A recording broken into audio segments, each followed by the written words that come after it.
Netcasts you love. From people you trust. This is TWiT. Bandwidth is provided by CacheFly at CACHEFLY.com.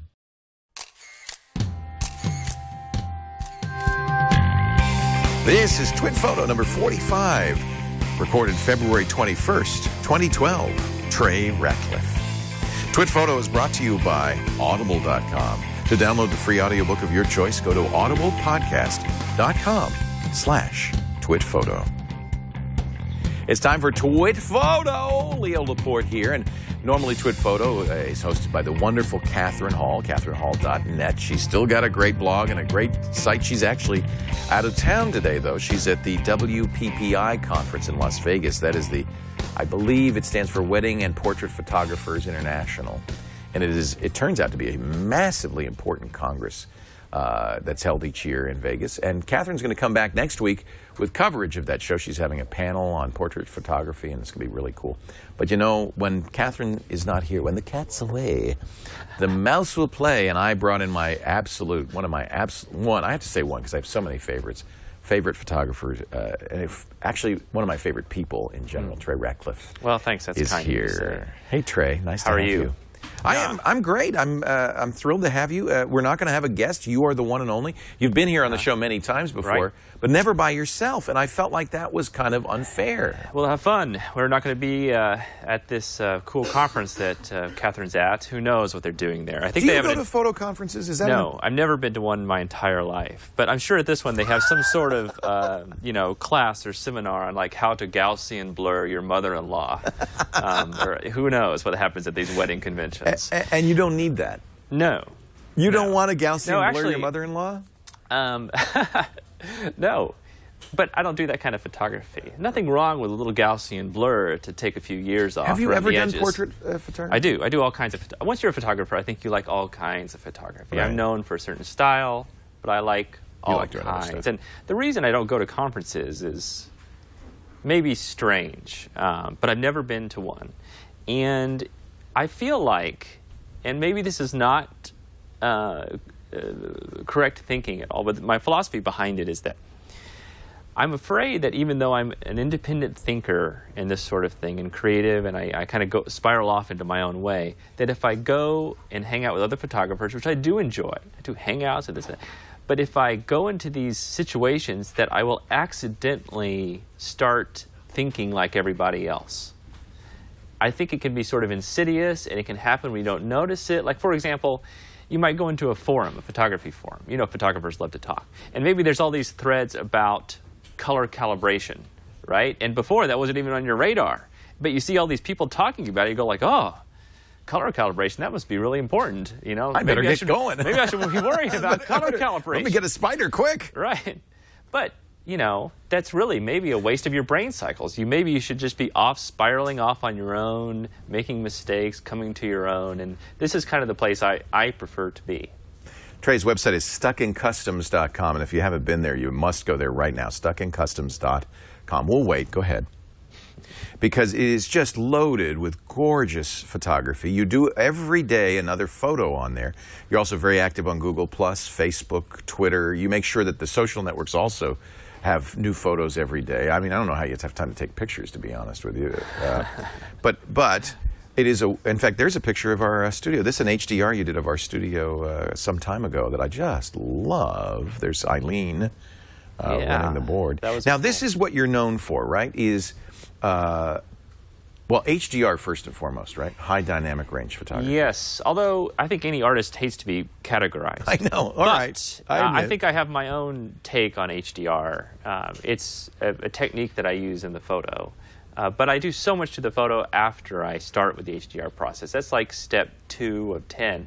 So you're actually known for processed photos? Yeah, really post-processing and taking the mundane and making it feel as intense as it does to some people. Now, I know that not everyone sees the world in the same way. That's sort of an old chestnut, like you see the world differently than me. But I think it's actually true in that the way that you process imagery in your brain The way you've come to know the world is different than the next person. And so, for example, there's a lot of people that really like black and white photography. Like, that is their raison d'etre. That is what defines them. And quite possibly, their brain is just different than mine in that when they see the world, insofar as their brain is a pattern matching device, right? That's what they say intelligence is. It's the ability to quickly recognize and grok patterns. And when they see this stuff and it comes into their parallel processing machine, first they might process contrast, shape, and light, right? And that is something that really speaks to black and white photographers. Where I see the world, and the first thing that I start to process and pattern match on is like color and saturation. I love color. How interesting. So you don't see shapes, you see them, but you don't see them first. I don't see them first. You see color and saturation first. Right. And, you know, we kind of know how these algorithms work for pattern matching and devices and whatnot, and the brain is not totally different than that. By the way, Trey, originally a computer programmer and a computer scientist, and we're seeing a little of that come through right now in the kind of rationalistic thinking about the art of photography. Well, this whole area is fascinating to me. The idea it's cognitive science. Yeah, actually, there's a whole new means of communication now, right? When Gutenberg came out with this marvelous device, we started exchanging the written word, and that's how we were able to mass communicate ideas and concepts with people. And that was really worked its way into Twitter and Facebook and all this sort of stuff. But now, you notice there's almost an evolution in the way we communicate with each other. And we do it through photos. We're back to pre-literate society in some ways? Well, I don't know if I'd say it's pre-literate. It's just another almost evolved way of communicating. We're certainly back to enhancing that and thinking about it. When you go, and I know you love churches and stained glass, and I love them too. And when you go to a medieval church, the entire Bible is really expressed in iconography and pictures and sculpture because it was a pre-literate society and only the priests could read the Bible, so they expressed this to the regular person in pictures and images. And you're saying in some ways we're recovering that?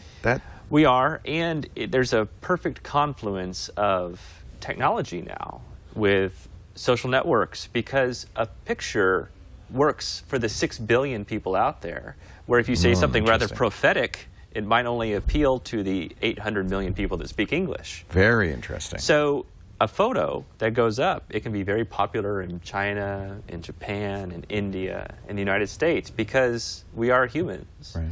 And the same universals appeal to humans around the world.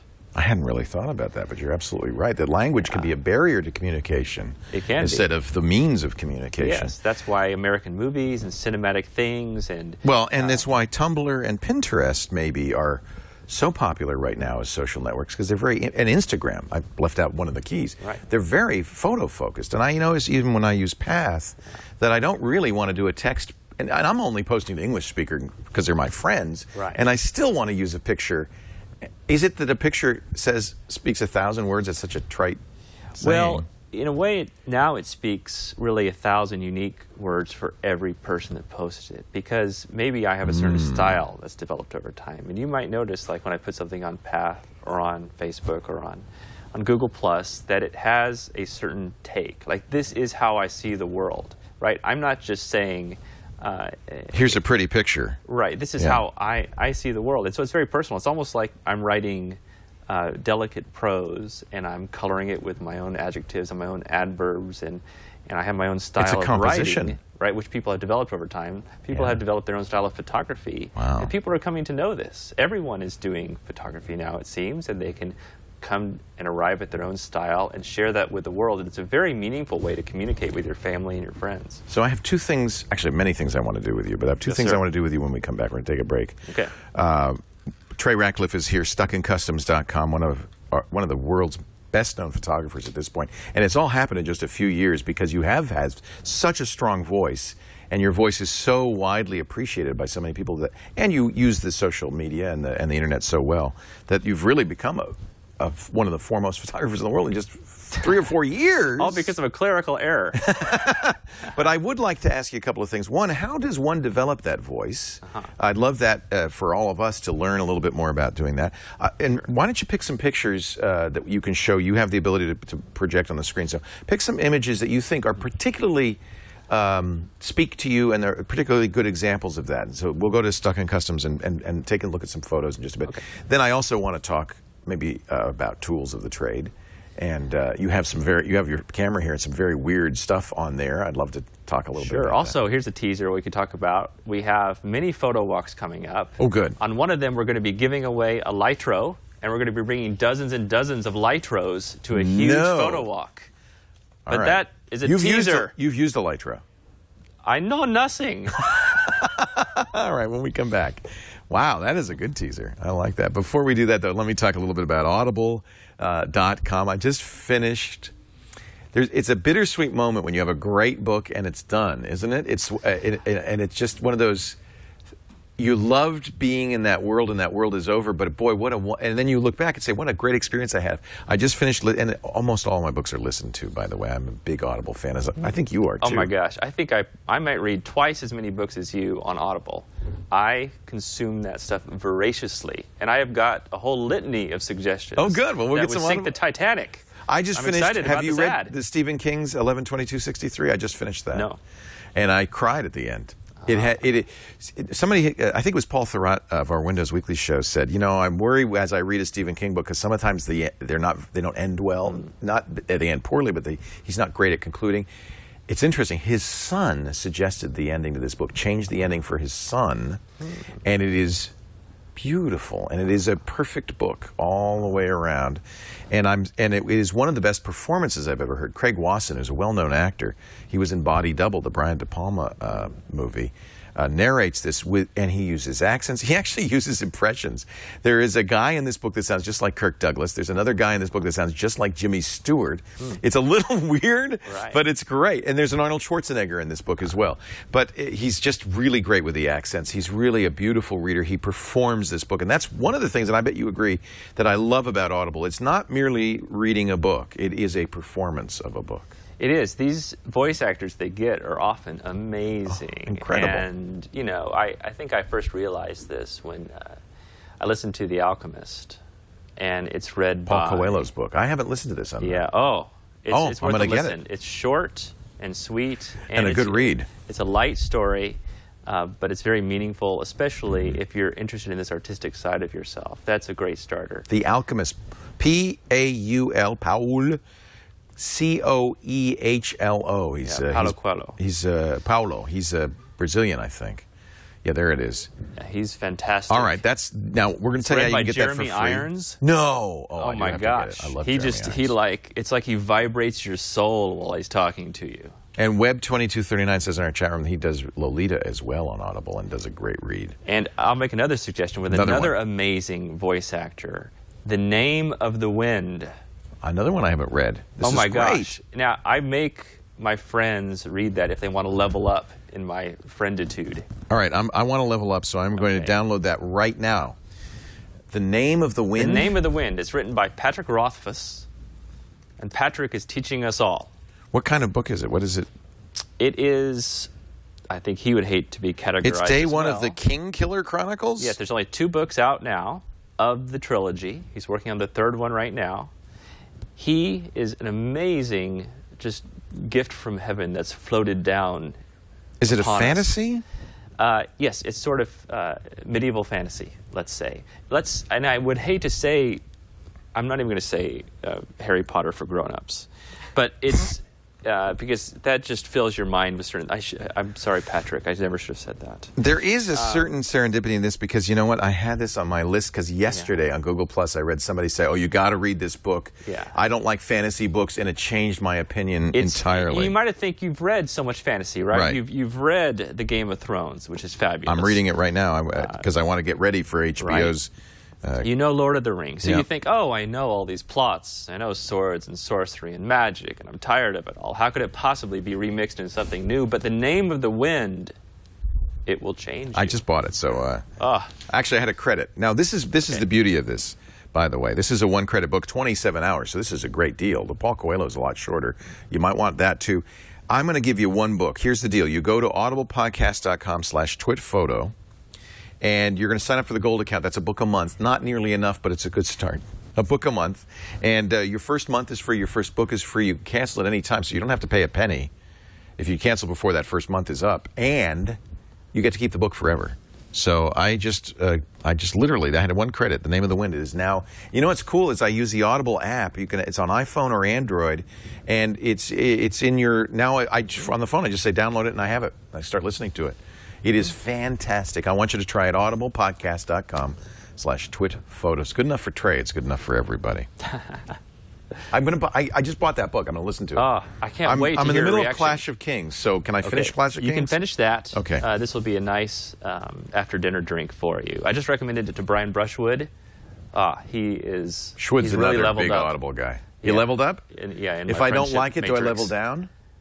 Yes, it's a risky thing. It's I could go down in your estimation from not liking that book? There's no way. You're too much of a connoisseur of the finer things in life not to like that book.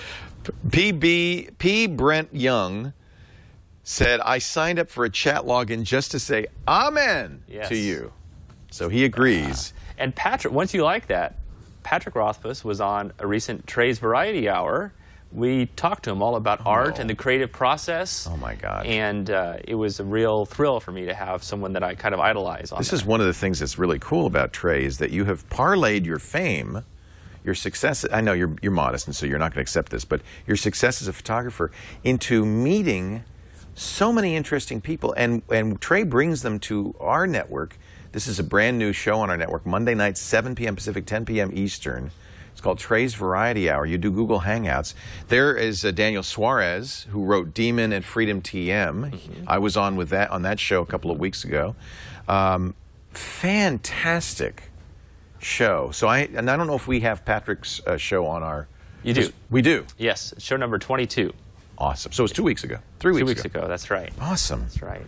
Well, anyway, everybody should listen to that show because it's just fantastic. And thank you. It's a lot of fun. It's sort of a selfish excuse for me to hang out with interesting people. To me, life is about collecting amazing stories. Some of these stories are just for you. Some of these stories are to share with other people. So I try to get myself into whatever situation I can to create stories, adventures, events. And these variety hours, these little hangouts have been really just wonderful occasions to get interesting people, throw them into a room, and we just talk about cameras of the future. Sometimes it's photography. Last night it was Ron Guerin, the astronaut, talking about his amazing photography. It was shuttle astronaut. And he was on the ISS, took some amazing stuff, did a time lapse you've probably all seen of the ISS. Anyway, so how can I develop my voice? I think that this is, you said something very interesting right at the beginning, which is you don't go to conferences because you want to kind of put blinkers on and focus on your own artistic vision. And I can understand that because an artist ultimately has to speak from his own or her own heart. How do I develop that? Well, you develop it by being counterintuitive and going against what most of society says you should do in order to learn a craft. Oh, no. Because, we have this post-World War II hyper-industrialized educational system. That's right. Which prepares you to fit a cog in society. So what they've also done is they've industrialized the methods of teaching art, which is a huge disservice for artists because it communicates to people that there is a certain proper way to go about creating the art. And that is it's a very entirely individual thing.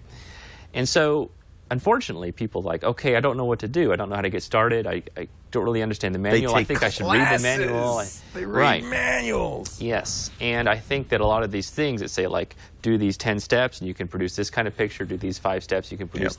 These are bad because it suggests that there is a step-by-step process to everything. And so you never studied photography? You never took classes? You never? No, I never took classes in photography or read a book in photography because It's funny because you offer tutorials. There's a great HDR tutorial, and you have a book. But I teach in a very unique way. So you try not to be that. I teach in sort of a master-apprentice kind of way, like the same way Titian would learn, or the same way an understudy at a concert pianist might learn. So what do? You push them out into the...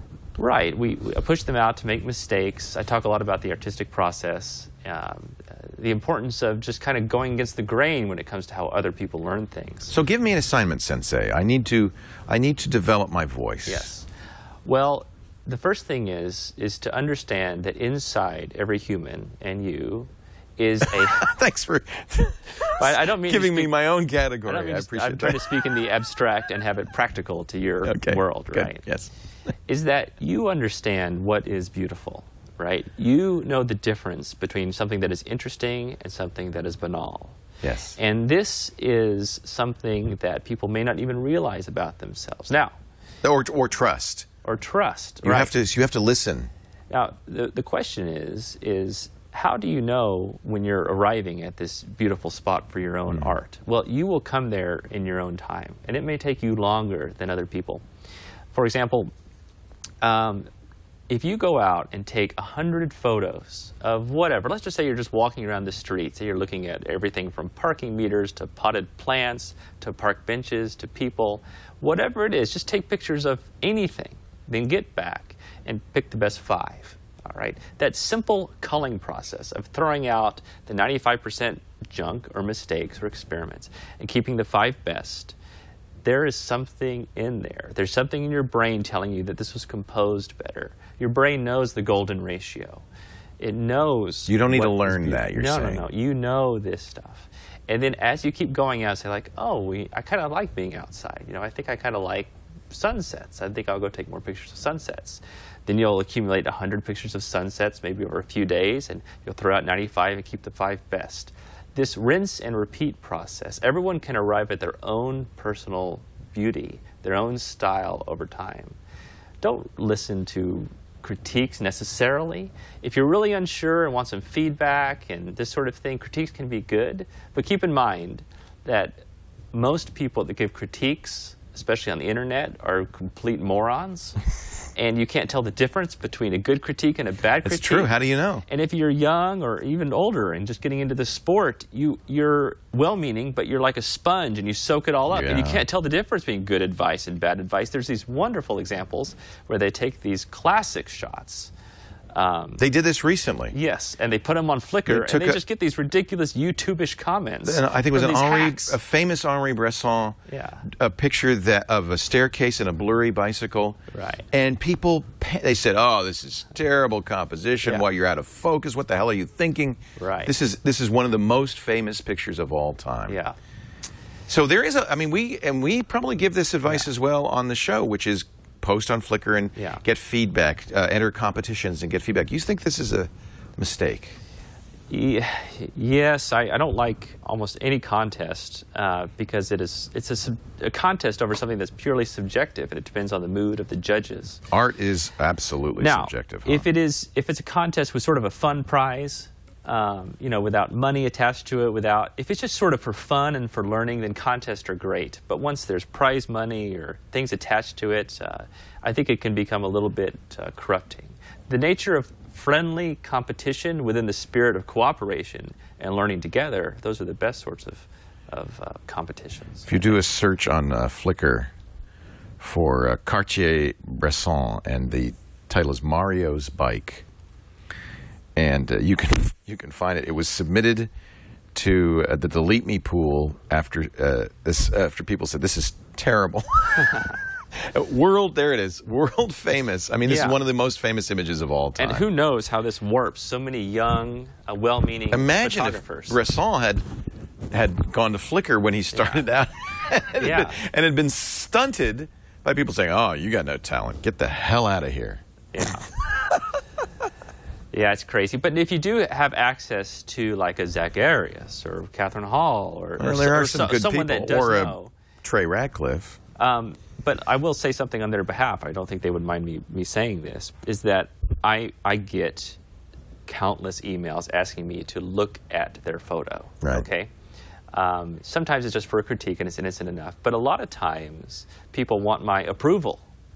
Now, it doesn't matter whether or not I like your photo. I'm just some guy, right? It does not matter if I like your photo or not. Photographers spend an inordinate amount of time trying to impress other photographers. That's true. Which is time wasted. Yep. I once asked Bruce yourself. Dale, who is one of my favorite photographers, National Geographic for years, and just amazing. And I said, "How do you know when you?" And he said, "It hits you like somebody kicked you in the gut." And that's him listening for that thing that you talked about. You'll know, right? You'll know. You'll know. And if you do read this book, The Alchemist, it is a little bit don't let the new aginess of it, it's actually practical, right? Because there is this idea of opening yourself up to the flow of the universe. Right. And once you are open to it, and if photographers, they may know this, right? You may know that really life is a search for an interesting truth. And occasionally you will take photos and you will get a glimpse of that truth. You'll feel the shape of it, right? And a lot of this evades words.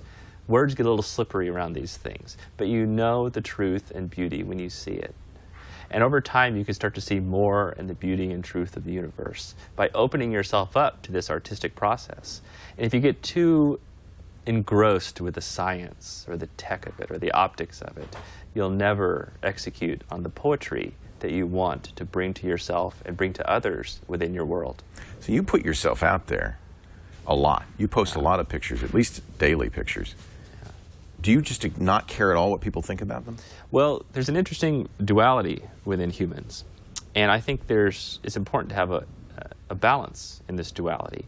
Because on one hand, I put out a photo and I think, oh, this is my baby. I love it. I'm so proud of this photo. It's just very meaningful to me. I don't care what people think of it. You know, I'm a little churlish, like a bitter 11-year-old Twilight girl. I just put it out there. I'm like, I don't care if people like it. It's important to me, right? And then the other half of me is like, oh my God, I hope people like it. Good. You know? I'm glad to hear you say that, because I feel that way all the time. So you can't have both of these things are very strong. You both really want people to like it, and you don't care if people like it. But it's strange that both of these things can be true, yet they're complete opposites. And I think this balance of the duality is important, because as soon as one of those becomes too important for one person, they get a little bit warped, or they get too upset at people's feedback, or they're too independent, you know. I think having a delicate, sensitive balance within these is important for any artist. But my first assignment is to hear my voice and to find my inner voice telling me what is true for me. It's in there, and it may come soon, it may come later in life. You may feel sort of like this gentle throbbing at the base of your skull, that you're meant to do great things. You're meant to create some kind of art that's interesting and impactful for you. And it may take a whole liberal arts wide life experience before you're able to synthesize different bits of your life that you thought were hitherto completely unimportant. And at some point they can come together to create something new. Did that happen for you? I mean, you were a programmer. Yes. So I was a programmer. I started various companies. I don't limit my mistakes to any one industry. And then I'm 40 now, the Tinder 40. And at 35 is when I got my first camera. And if I had gone down this path at an earlier time, I wouldn't have had the life experience. Not that I'm some great sage on a mountaintop dispensing wisdom or anything like this, but you end up with a certain number of mistakes and successes and just life experiences that are totally unique, totally your own. You have your own family, you have your own education, you have your own trauma. Everyone has a very personal life story that they bring into it. And sometimes the richer that life story, the more interesting the art can become. I often think that's really the only thing we have to offer the world, is our unique point of view. Right. And it's that duality again, because we're all the same. And you do learn that as you get to know people. There's a certain human commonality, and we're all unique. Yes. And so what you bring to the table is this knowledge of our common humanity, but also our inner voice that we are speaking for, that is unique, that is our personal. This is the mountaintop on which I stand, looking out to your mountaintop. Right. Yeah. Let's see some pictures. Okay. We'll look at some pretty pictures you heard enough here. of me just yapping. This is you spent some time in China and got some great access too. You were able to go to the Forbidden City. Yes. Well, yes. So this is in China. This is one of the ancient bell towers where they would bang a great gong and call in the elders to meet here. And so I've been to this particular place probably 4 times, and I've never got a picture. Because I would walk around, I thought, oh, what do I do? I don't have any ideas. Because I know it's a beautiful, interesting building. And then finally, on my 4th time, I had this idea with a wide-angle lens and the tuk-tuks. And I just felt like it was a nice treatment of a nice place. You do a lot of travel photo, and I travel a lot. I think for photographers, travel is a wonderful way to see things in with new perspective, a new eye. But one of the things I find is that you go to the Eiffel Tower, you have seen 1 million images of the Eiffel Tower. And I don't want to make 1,000,001th, you know? And so it's a real challenge when you're taking pictures of that bell tower, which has been, we've all seen that picture 1,000,000 times, to find a unique point of view. Right. It is. And it's not just like, oh, I guess I should lay down on the ground to do something unique. Although you've right? done that, I know. Yeah, I mean, all photographers do that. But then you think, you know, it just seems a little bit easy just to lay down on the ground to get a shot, right? Because you're like, oh, I don't see anyone else laying down. I guess I should lay down. Don't be different That's for the unique. sake. Don't be different for the sake of being different. Right. Just explore weird paths and different ideas, and forgive yourself. So this is an idea. Iceland, that I obviously. had. No, this is Yellowstone. No kidding. Oh. This is the only private ranch in Yellowstone. Wow. It's like the only way to get to this ranch is sort of like this private TED retreat they have every year. And the only way to get there is you have to ride a horse for like 4 hours. Wow. So it's completely remote, and it's a nice warm cabin. I like how it sort of tells a story. You know what I love is the green. Yes. That's interesting, because it is otherwise a kind of dark, moody picture, and then there's this bright green.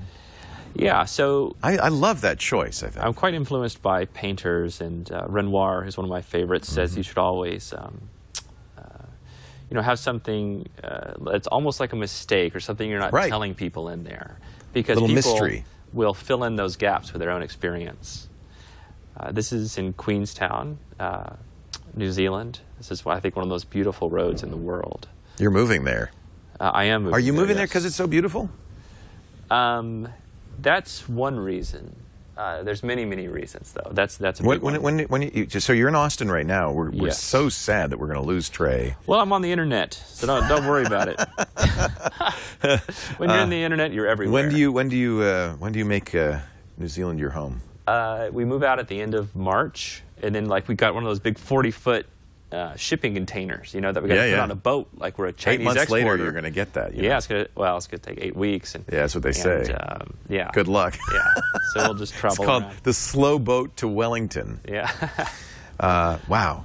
Just gorgeous. Just gorgeous. And you've been to Norway. We're going to go to Norway, so I'm going to No, I've never been to Norway. You haven't? I'm jealous of y'all's trip. It's going to be fun. I'm telling you, you should come. Now, where is this? This is in Hakone, Japan. It's a nice, is there a place you like to take pictures more than others, or is it always... No, I like every place. Everywhere is, yeah. Like everywhere every has place. something going for it. Yeah. Yes. This is Burning Man, an awesome place for photography, especially if you're shy about people photography. You can go there and everyone's an exhibitionist. So you can just go hog wild there. People expect you to take pictures. In fact, they get mad at you if you're not taking a picture. Right. So I do notice not a lot of people photography in your work. Do you not take pictures of people? No, I do, actually. I don't post a lot of them because people always want more and more landscapes, right?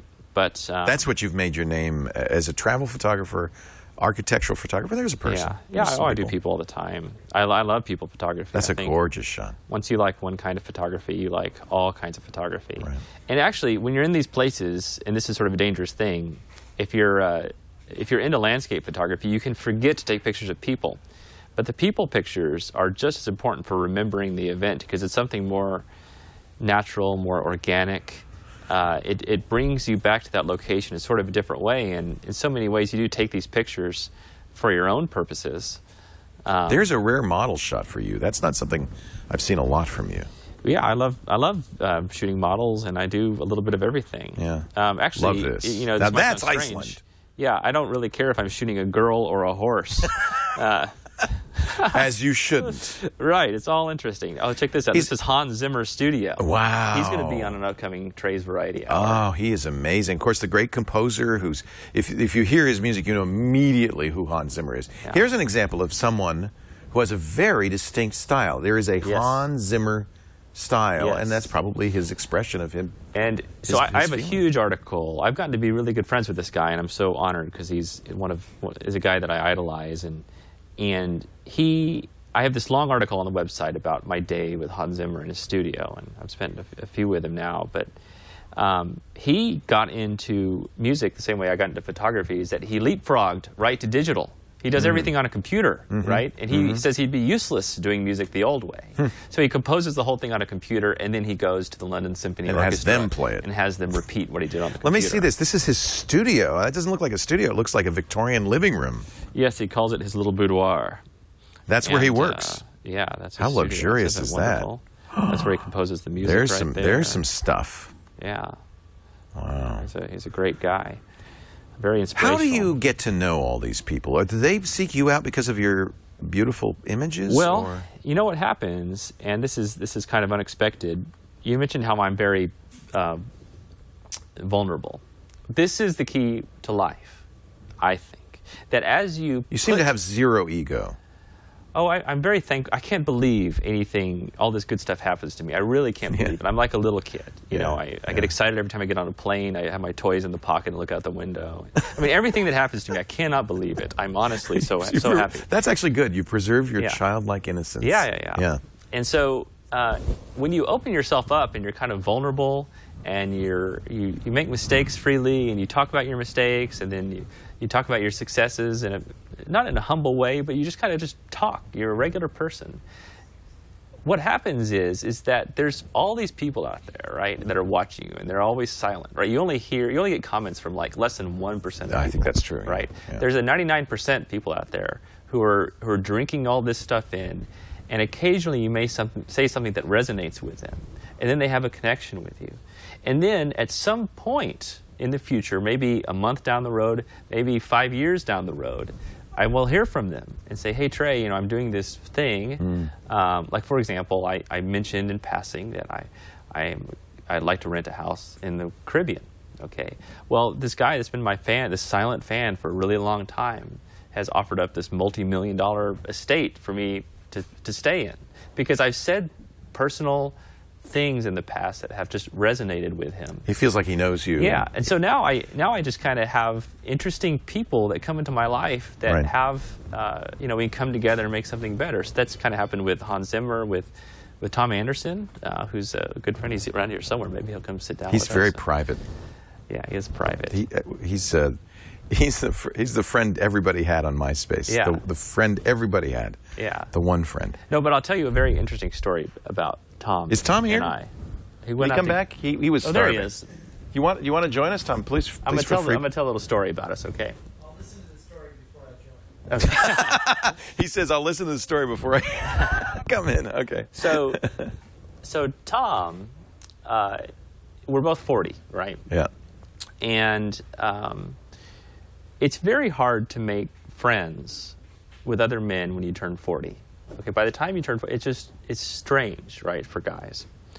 And so I've always been kind of very open and vulnerable, and I share my art, I share what I think about things, and on Google Plus, he started doing the same thing. And you know, he's a budding photographer, right? And so you know, of course, he did MySpace, and he's like Zuckerberg in a way, in that you can't say anything to the press when you're in that position, because it's the center. Anything can be misinterpreted. Right. So he just was very quiet, and so he started to open up a little bit on Google Plus. And then I think I sent him a note. He wrote a very nice article comparing. It's about Google Plus or Twitter or something. And he said some very insightful. Oh yeah, I remember that was a great things. article. Yeah. And so I sent him a note. I said this was very insightful. I really appreciated it. And then I mentioned that I'm coming to LA for something. He said, oh, why don't you? Maybe we could meet. And we got together like at 6 p.m. at some Thai place. Then we talked all the way for like 12 hours till 6 a.m. sitting outside this cafe. And you know, we've really gotten to be friends. And now we travel around the world together and all sorts of things. And it's only because we've just been open and sharing, and it's really a nice way to live, because you don't have to pretend with people, right? You don't have to impress your friends. You just kind of be. And it's tied into an entire sort of artistic life, not to get too zen or anything, but really it is living in a way, creating stories and adventures for yourself. And as you open yourself up, maybe immediately good stuff may not happen to you, but it will over time. It is really the natural way to be human, I think. You're kind of turning into the Yoda of photography. You realize that? I don't mean to be. I mean, people ask, why are you happy, or how do you do what you do? Why are you happy? You shouldn't be happy. So I just talk about this stuff. Do you ever feel, and I think most people feel this way, and I'm just curious, do you ever feel like a fraud, like oh, they're just full of it, then I'm just fooling them? No, Oh. you don't feel that way, huh? No. That's interesting. Something wrong with you, but that's okay. Let's. No, I'm shocked that people are so People nice feel to that me, way. Right? People say such nice Well, things to me. that's a I'm form of that. shocked. And Yeah. a lot of times I do. Sometimes I'm a regular guy. I feel bad about myself a lot. And Yeah, there you go. That's all I'm asking. And then as soon as I feel bad about myself, I'm sure it's the same way with you. You just open up your email and you see these really nice things. You go, oh, I guess I'm not that bad of a person after all. You know, and then you feel good about yourself again. You have some funny. I just want to see some of the things you've got. It looks like a lens cap that is. Oh. That's what I'm talking about here. Look at this thing. So, and I think this is well known. So I'm not saying anything that people haven't already heard. That you're a Nikon. You love your D3. XS? I do. This it? is a D3X. Yeah. X. I have no formal relationship with Nikon, by the way. That is kind of. They give me nothing for free. Kind of. I love the lens cap. Even though they should. Does that perform any function? That gear on the front there? No, it's just purely decorative, like a bird of paradise. It's beautiful. And then, what is the thing on top? Is that your flash? No, this is a time travel green cube of chronological mystery. So for those who say, "How does Trey take such great pictures?" I just got to tell you, you know what? It's not the photographer. It's that weird crap on his camera. Just so you know, if you had that, you'd be just as good. No, I don't always decorate my camera up. I just did this for fun today. I think that's of course. cool. It's I not love it. terribly practical. It is a level, though, actually. Is it? Yeah, it's so a it has level. some function. It's a spirit level. No, there's a gal that steampunked up this thing for me. I love it. And she'll steampunk up your camera. Are you going to? Did you get a ticket for Burning Man this year? Because isn't it a lottery? I applied for 3 tickets and I only got 1. Oh, that was smart. People are very upset because Yeah. there's a lot of people trying to go that they can't get in. Right. So, yeah. And it's a pure lottery. There's no. Yeah, there doesn't seem to be any. You know, I contacted all my. I friends of the press. You tried to pull it didn't strings. help. Couldn't do it. I'll try. You know, I'm not above trying for special treatment. But no, it didn't help at all in this case. So who's coming up on Trey's Variety Hour in a few? You've had some amazing. Sergey Brin joined you like a couple of weeks ago. Well, he's a serious photographer. Yeah, I've seen some of his stuff on Google+. You know, we had that episode. We were talking about the death of the DSLR because you wrote a very interesting article. I'm glad you brought that up, in which you said that these new mirrorless designs, like the Micro Four Thirds, and there's some newer stuff that's actually bigger sensor, APS-C, are going to replace DSLRs. Yes.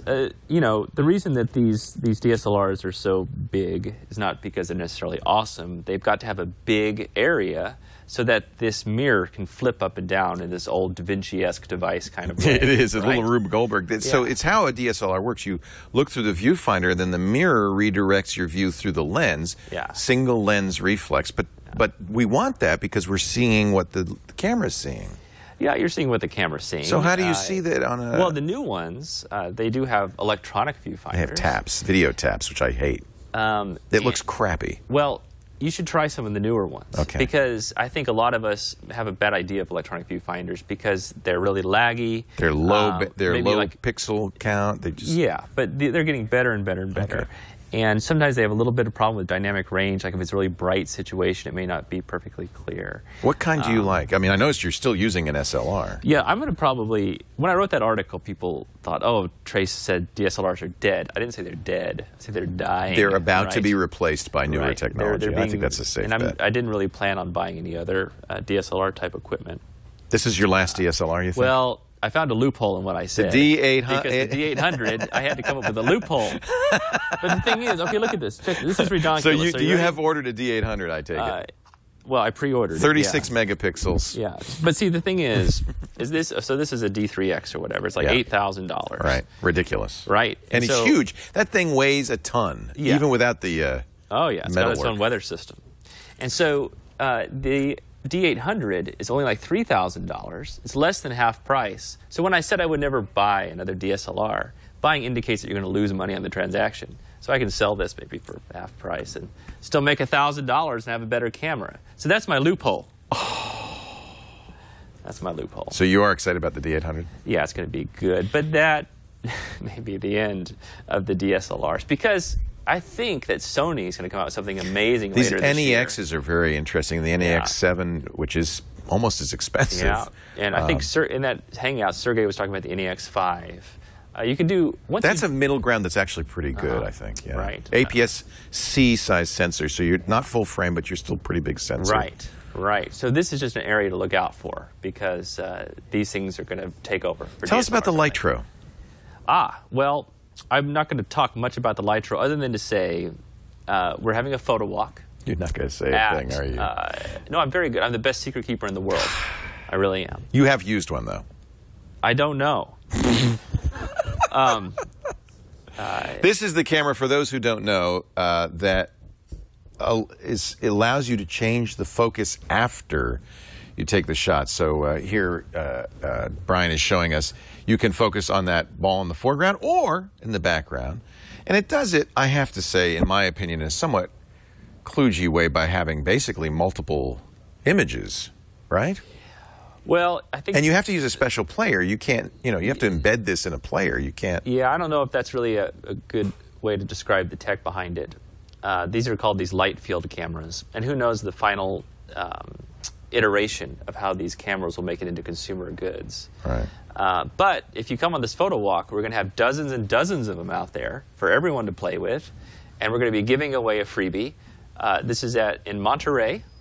By the way, Lytro doesn't pay me to say any of this stuff or anything. I'm not... Well, they're giving you some cameras. You should always be suspicious. Wait a minute. They're giving you some cameras. You're buying these? They haven't given me anything. You're going to buy these cameras to give to people? No, Lytro is going to give them away. Thank you. Not me. They haven't given me anything. Anyway, always be suspicious when people that counts as a Lytro endorsement. Well... I'm sorry. They're giving you something to give away. They're giving it away. Okay, fine. I'm not making any money off it. The photo walk is free. I'm having the photo walk anyway. Anyway, so it's in Monterey, April 12th at 9:30 a.m. I wish I could get you to say something about this, whether you like this camera or not. You won't say anything.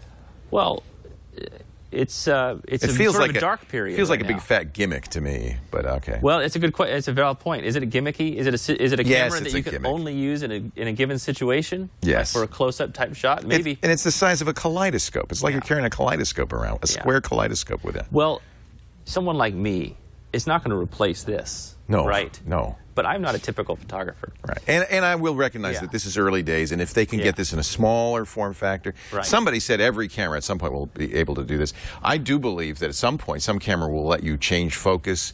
Already you could change white balance, right? It's just a matter of time before you can change the selective focus in the camera, selective exposure. Yeah. You'll be able to make choices after you make the image. But you know what? Most photographers, and I'm sure you're in this, try to get the picture right the first time. With the appropriate focus. They do, of course. There's something to be said for that. Yes. There's the skill of the art of it. Yes. But remember, we may be moving into a world where you don't even have to anymore. You're just wearing it. When this light field tech, of which this Lytro is the first iteration, when this light field tech gets into almost every camera, you can just sort of point it in the general direction of something that's interesting. Right. And then in post, you can go pick out what is the most interesting thing to show to somebody. Now that's nice. That's useful. Maybe, does that feel dirty? I don't know. It doesn't feel dirty, but it's Probably. not what you're doing. No. I mean, we talked on the Trey's Variety Hour a couple of weeks ago about what an artist does is, in some sense, curate. Right. Take experience and say look at that, and look at that. A storyteller, a photographer, a painter. Right. And so, really, there's some intentionality going into creating art. Yes. That the Lytro's for unintentional photography. Well, it'll be interesting to see how people use the new tech. I'd love to see the images from your photo walk. Actually. I don't know. Yeah. We'll see. We shall see. It's an interesting thing, though. So when is that, and how can people get involved? Do you know Google Schemer, by chance? I have heard of it. So Google Schemer is sort of it's a fun thing where you can go find stuff to do in the real world. Okay. So we put our photo walks on there. Like we have a photo walk in LA at South by Southwest, and we have a photo walk at this Monterey one. So what is it? Is it schemer.google.com? Yeah. Google.com/schemer? Well, let me show you Schemer here. Actually, this is a little bit of an aside, but it's kind of neat. Let me go to my Google Schemer. And somebody in the chat room pointed out, well, if you shoot RAW, that's kind of the same idea because you don't have to think about the white balance until later. RAW has a lot of light information. Right. What about just a different RAW that has a lot of focus information? Right. What's the difference? Right. Not much. That's a good point. Yeah. So we'll say this is focus RAW. Yeah. So this is Google Schemer. I don't know if people can see my screen or not. There's on my website. Is this new? I've never played with this. It's private. It's beta only. Maybe It's I shouldn't private? be showing this. Wow. But I have an invite link that anyone can get in. Like, for example, you just come up with ideas. Like, I don't know. I have a scheme. I would like to do a photo walk. Travel around the world with my camera, right? And then, so 379 people want to do this. Wow. Right? It's all tied into Google Plus and stuff. And people can leave comments. And so you kind of inspire people to do things. Where do I I can get an invite from you at stuckincustoms.com? Yes, if you go to Stuck in Customs today, I have a going there. link. You where you know, can ladies and RSVP. gentlemen, you know somebody. His name is Trey Well, Ratcliff. anybody in Schemer can invite anybody else in, so there's nothing really special about me. But yeah, if you go to the blog today, you will see there is a link to Google Schemer. Sorry, it's coming up a little slow. Where you can RSVP for the event. That's us, by the way. We have some issues with our Wi-Fi. So the Wi-Fi I is a little apologize. slow right Yeah. there. Don't worry about it. But anyway, you can RSVP for the event. Like we have, I think, 300 or 400 people coming to the Austin one. The LA one will be big, and this. So you're saying that I have to have Schemer To RSVP. go to this event? Yes, but it's free and it's kind of a fun But thing. save the date, March 12th. April 12th. Yes. All right. April 12th. And don't forget, every Monday, 7 p.m. Pacific, 10 p.m. Eastern, Trey Ratcliff does a hangout that we Yes. call Trey's Variety. He calls Trey's Variety Hour. We broadcast that. We also make it available as a podcast. And we only have the last few because you're up to episode 24 now. That's right. You've been broadcasting since episode 20. So we have a few, but Yes. more to come. More to come. And Every I'm week. very grateful because Trey actually brought this to us, and I was so Well, thank you. honored It's and great. thrilled It's fun. that you would let us do this. And now I can't wait. I'm going to get an invite to Schemer, too. Yeah, I love this show. TWiT Photo is a great show. It is a so great many show. other great shows. Thank you. I'm honored and proud to be part of the Catherine network. will be back next week, CatherineHall.net. You can find out what she's doing at WPPI, and I think next week will be our WPPI show. Some really big photographers there. Should be a lot of fun. Catherine will have interviews, and we'll also have video of the panel she's doing at WPPI, so you don't have to be there. You can just be a part of the show this way. And we will be back then, so that's next Tuesday at 1:30 Pacific, 4:30 Eastern on TWiT.tv. Downloads available. We do have all of these shows available on our website, TWiT.tv, and everywhere podcasts are. Trey is at stuckincustoms.com. Yes, sir. And anything else I should tell the world about? Well, I'll go ahead and plug one of our free apps called Stuck on Earth. We showed that on MacBreak Weekly. It is so cool. And we You have, said there was a Easter egg for me personally. What? She says your name. But she says everybody's name. Well, not everybody's. Not everybody's. Not everybody's name. If your name is it won't say that. No, she won't do that. No. But Liz, it said Liz's name. Ah. John, it said his name. yeah. Brian, it said his name. We've got big things coming. Doesn't say Tom. Isn't that weird? You'd think. No, just kidding. Good. More things coming, so everybody should download that. It's in the App Store. It's called Stuck on Earth. Stuck on Earth. Yes, sir. There it is. And, of course, he's got some other apps. In fact, I highly recommend you check out 100 Cameras in One. It's got filters and stuff. Yes. Stuff. It's a very nice 100 app. filters. Although, I'll be frank and say if you're a hardcore photographer, it may not be for you. This is more for just the casual person that likes, there's still a lot of hardcore photographers that don't like Instagram, for example. Well, and I think that the secret to Instagram's success was their filters. Yeah. Because it made everybody's picture look fantastic. Yeah. Right? Yeah. So we have our own take on the filters, which is very unique. And there's a reason why Camera Plus, Lisa's app, has sold 6 million copies. Yeah. People love filters. I mean, that's really what Camera Plus is all about, right? We just passed 1 million downloads, by the way. Congratulations. On Camera 100 Cameras in One? Yes. That's amazing. Yeah. Wow. And you're doing an Android version or no? Yes, we are. Samsung branded. Yes, but we get the rights back in a couple months, and Good. it'll be in the regular Android store. Good. Yeah. Awesome. Well, thank you so much. It's great to have you, Trey. We never get enough time with Trey. So many things we could talk about. Thank you. Don't move to New Zealand. Just move to Petaluma. Petaluma is the New Zealand of Northern California. You know It that, is. right? No, I didn't know that. If I think you I saw moved that on the here- sign driving into town. Welcome Yeah. to the New Zealand of Northern California. Yeah. Thank you all for joining us. TNT is coming up next. Tech News Today with Tom Merritt, Ayaz Akhtar, and the lovely Sarah Lane. Please stay tuned and Thanks for joining us. We'll see you next week on TWiT Photo.